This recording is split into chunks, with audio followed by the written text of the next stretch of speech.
Hi, this is Brandon Taylor with OneSoft Solutions. I'm the president and COO. Thank you for taking time out.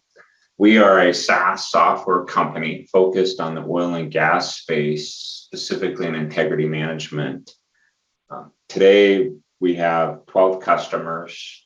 These are Fortune 500, 100, in one case, a super major, 150,000 miles, 100,000 miles of piggable pipe under subscription.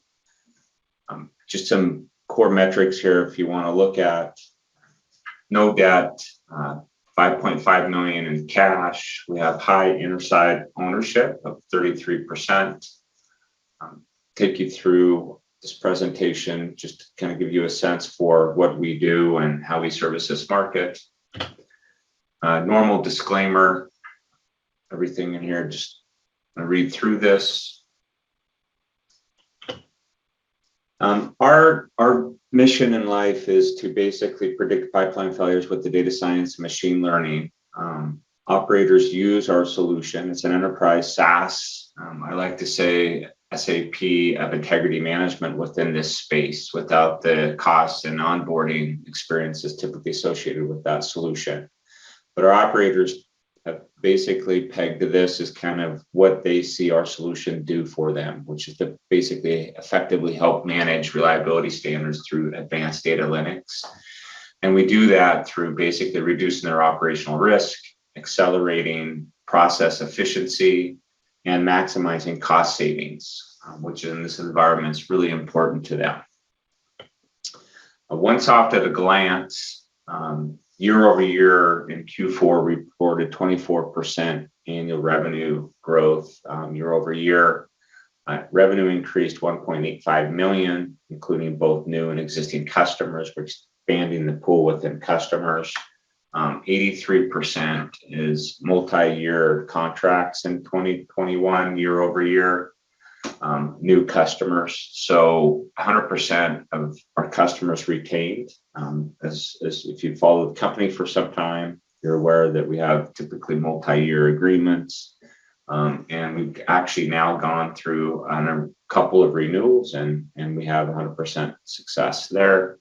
A net increase in deferred revenue of 286% year over year, and our gross profit margin is sitting roughly around the same at 75% of revenue in 2021. Industry challenges, just to kind of reiterate this a little bit, is there's a lot of time. A lot of our customers were using Microsoft Excel to manage the process. So lots of time aggregating and integrating data based on legacy systems and a bunch of manual processing. We continue to iterate on our cost savings model to basically start showing ROI around efficiencies. Introduction of new regulatory. So the mega rule came out requiring new data sets, bringing in additional pipeline that used to be distribution into an analysis state that we're actually working on within internal corrosion. And you see a lot of data silos. So corrosion management's a separate department, risk management's a separate department, core integrity. And we're bringing these data silos into one centralized enterprise-wide solution where they can do analytics across the entire enterprise. And then aging infrastructure is still, as time goes on, there's on average 1.7 incident releases per day in the US, and that continues to happen. So we really look at threat avoidance to really try to help operators understand where those threats are within their pipeline system. And then we're really focused on dashboards and data analytics. We've embedded Power BI into our solution. And so this helps them make enterprise level budgeting, forecasting, those types of enterprise decisions at the VP and operational level. And then there's just really been a shift in org structures related to basically, a bunch of industry retirements within that, and then engineers looking for digital solutions, et cetera. How does it improve the industry? Is that, we integrate, what we really like to say is we operationalize and make it actionable. And we integrate data science and machine learning, and we really have started bringing on some SMEs within this space. So specifically around internal corrosion, crack management, risk management, and really trying to understand basically how to improve those business decisions. And almost all of our customers have started a digital transformation initiative. And so this plays along quite well with the initiatives that they already have going on within their organization. Performance-based integrity management is kind of the key to all of this. In the center, you have cognitive integrity management. We start with data integration and alignment.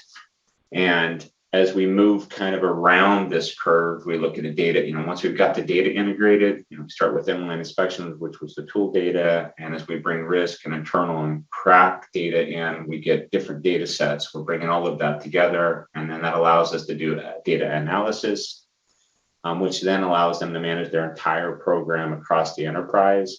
And then the stuff around this is what we have private previews on with the existing customers, specifically crack management, corrosion, and risk management are kind of the next things on a product roadmap that we've been working with customers on. So I think I mentioned we have 100,000 miles piggable under multi-year agreements. A little bit of demo. This is all you need is a browser. So demo. Every customer has .onebridgesolutions.com.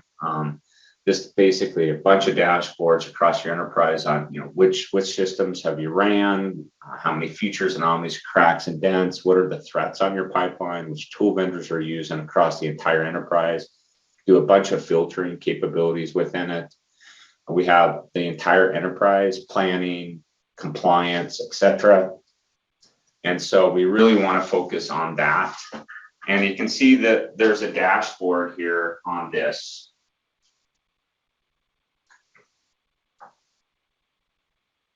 And we want to look at compliance as you look at this dashboard stuff. So if you look at this, we do all the pressure calculations, history of this anomaly, specifically how it's growing, where is it in the world. We do all kinds of embedded analytics using Microsoft tool sets. We've created a joint view so they can see where these threats are on a specific joint of pipe and how they're interacting. And then a bunch of alignment kind of bands related to that. And all you need is a browser and you can aggregate all this data. Internal corrosion, we're really focused on chemical spend, bringing in sampling data and coupon data as far as how are you managing the injection of chemical within your pipeline is related to cost. And then the threats across your entire enterprise, we're really looking at which ones are immediate, how do you 60 days help you basically plan through the year on your dig program. And then we have operators who are using our solution actually now forecast out their dig budget over the next 5 years, so they can take a look at how that spend looks.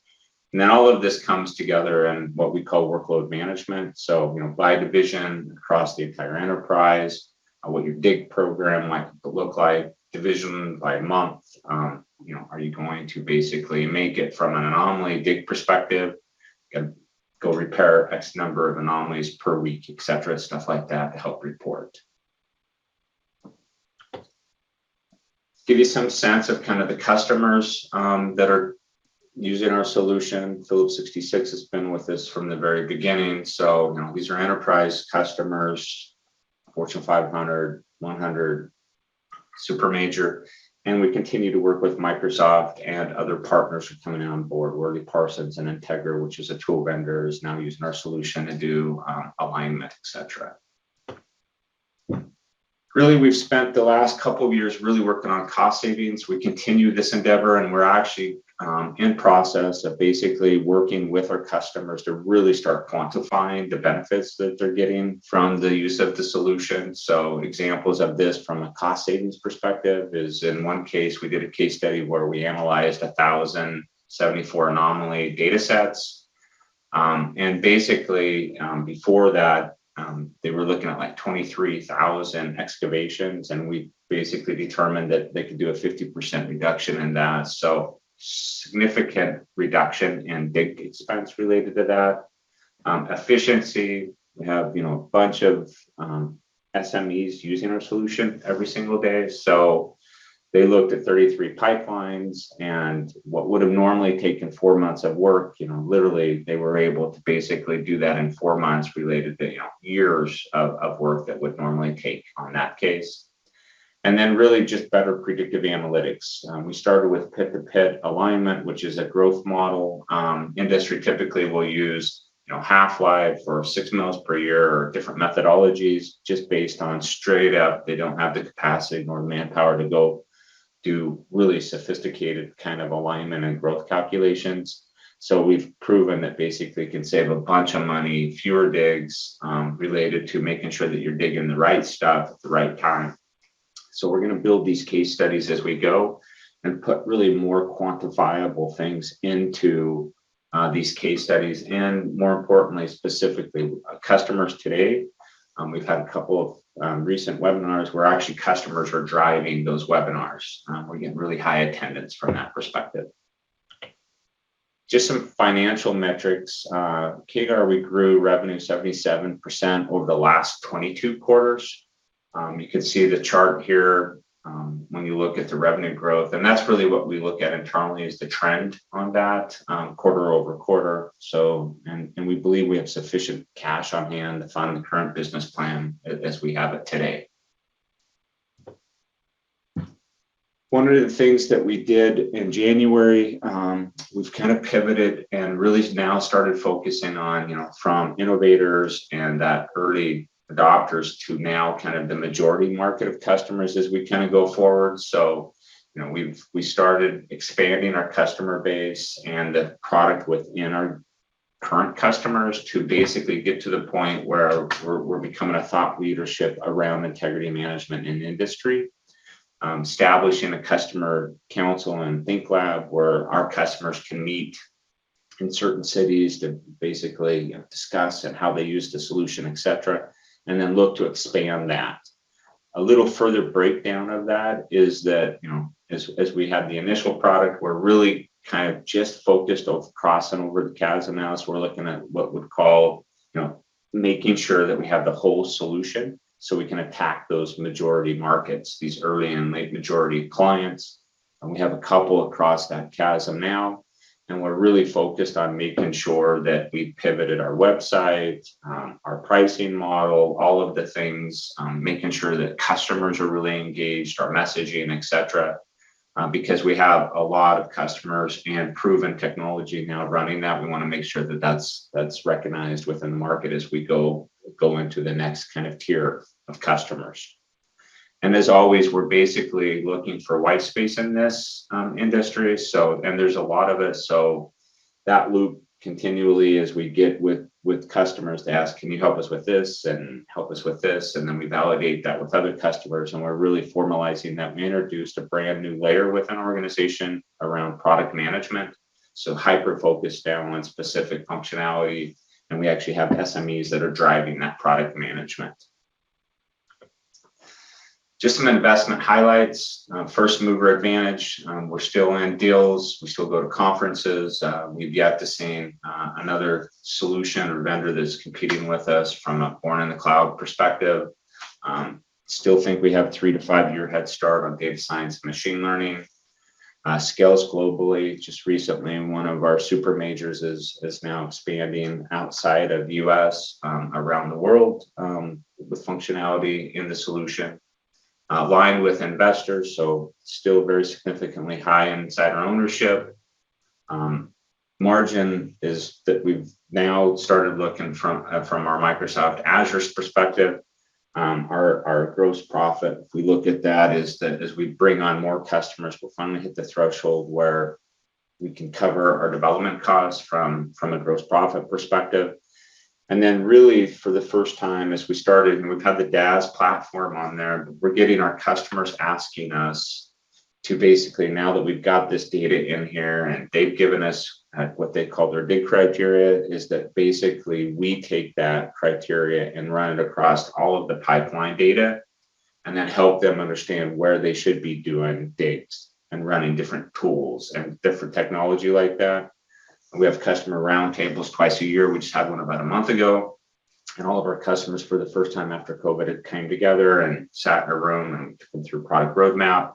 And then they had a customer-led session where they talked among themselves and basically help us frame kind of how we can help them, which was really exciting to see that happen.